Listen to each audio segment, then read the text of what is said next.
Hey everyone, welcome back to my channel. Today I want to talk about the movie Juror number 2. If you end up enjoying this video, please consider liking and subscribing. That way I can continue my streak of having never served on jury duty. This movie is one of the final films from 2024 that I wanted to watch before I released my top 10 best and worst lists, and plus it's directed by Clint Eastwood, so how could I not? The synopsis is as follows. A juror for a high-profile murder trial finds himself struggling with a serious moral dilemma that could influence the verdict and potentially convict or free the accused killer. So without further ado, let's get into the 6 things that make a movie great. 1.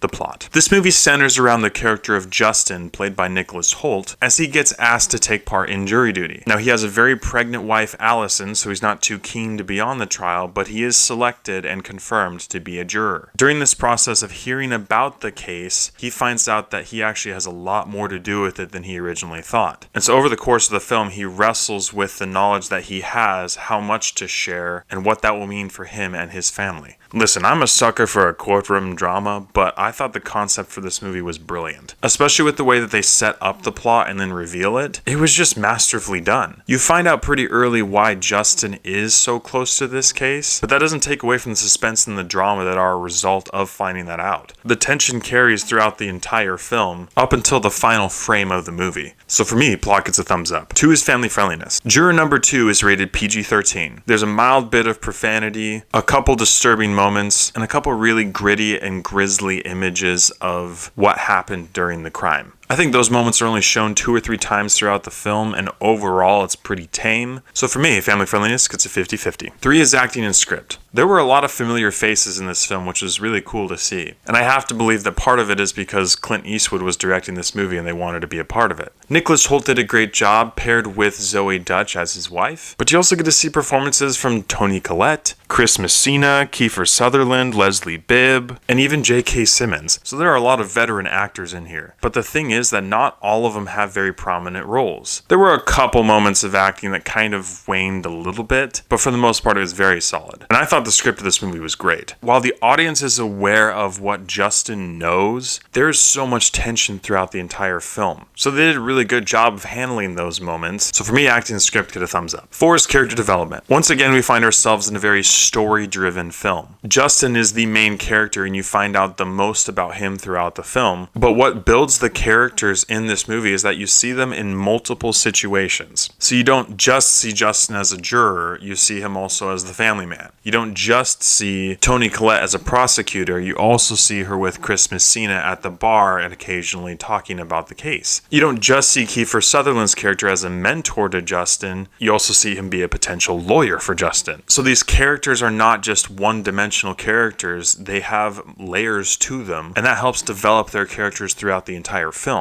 Obviously, you get to see the most with Justin and the whole dichotomy of what he's grappling with. And the nature of that is strong enough to carry the film. But the fact that these characters are developed in the different ways that they are makes it that much more impactful and meaningful for the film. So for me, character development gets a thumbs up. 5 is visuals and CGI. I don't think there's any CGI in this film, and that's not why you come to watch this movie. And visually, I think they did a great job. There are multiple scenes where past and present meld together, and so you get to see what Justin is seeing in his mind's eye as he relives those moments while he's in those places. And that was really effective for storytelling and for relaying the emotions that Justin is feeling and what's going through his head. So for me, visuals and CGI get a thumbs up. And 6 is rewatchability. Juror number 2 is an hour and 54 minutes long, and for me, it did not feel that long because you're slowly watching this case unravel as it goes. There are maybe 1 or 2 moments where it seemed like the pacing slowed down a little bit, but it didn't lower my interest in what was going on. When you have good directing, an excellent cast, and a well-told story, you get a really good movie that makes you want to watch it again. But even though I enjoyed the originality of this story and everything that went into it, I couldn't see myself watching this movie all the time. But definitely at some point. So for me, rewatchability gets a thumbs up. With all these areas considered, I have to give Juror number 2 a 7 out of 10. Besides a couple acting performances at certain times and 1 or 2 story moments that were a little shaky, this was a really well-made movie. You had excellent acting performances, a really well-written script, and a very unique and intense story that carried its tension throughout the entire film. I'm really glad that I watched this movie before I released my list because I'll let you in on a secret, it made it in my top 10. So with all that in mind, if you're interested in watching a slow burn but tension-filled courtroom drama, Juror number 2 would be a great option for you, and it's available on Max right now. Thank you so much for watching. If you've seen Juror number 2, please let me know what you thought about it in the comments below. As always, I appreciate your love and support, and I'll catch you guys and gals